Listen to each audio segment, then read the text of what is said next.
భయం కలిగితే అమ్మని తలంచుకో. ఎప్పుడూ కూడా ఇది ప్రతి వారు ఈ మాట గుర్తుపెట్టుకోండి. అసలు లోకంలో కూడా మన జీవుడికి తెలుసు భయం కలిగితే అమ్మని అనుకోవాలని. మన జీవుడికి తెలుసు. 90 ఏళ్ళు వచ్చిన ముసలాడికి కూడా గట్టిగా కొడిగితే అమ్మా అని ఏడుస్తాడు. అంటే జీవుడికి తెలుసు బాధ కలిగితే అమ్మా అని అనాలని. ఏ అమ్మా 90 ఏళ్ళప్పుడు నిన్ను కన్నమ్మ ఉందా? లేదు. మరి ఎవరిని ఉద్దేశించి పిలిచావు? ఎన్ని జన్మల్లో తల్లులు మారినా మారని తల్లి ఒక్కరున్నారు, ఆవిడ్ని ఉద్దేశించి పిలిచావు ఆవిడ్ని. ఈ తల్లి పైలోకం నుంచి పలకదు, కానీ ఈ జగదమ్మ అన్ని లోకాల్లో ఉంటుంది కనుక పలుకుతుంది. కనుక ప్రతి జీవుల్లో వాడికి తెలియకుండా అమ్మా అనే స్మరణ ఉన్నది.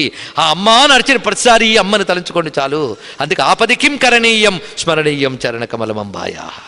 స్మరణ మాత్రం చేత సంతృప్తురాలే దుర్గ. అందుకే దుర్గమాయమ్మ అంటే చాలు. ఇచ్చుత మహత్వ కవిత్వ పటుత్వ సంపదలు ఆ తల్లి, అది దుర్గ. అందుకు దుర్గానామ పరం మనుహు. దుర్గా అనేది పరమమైన మంత్రము. అందుకే శ్రీ దుర్గాం దేవీం శరణమహం ప్రపద్యే ఇది మంత్రం.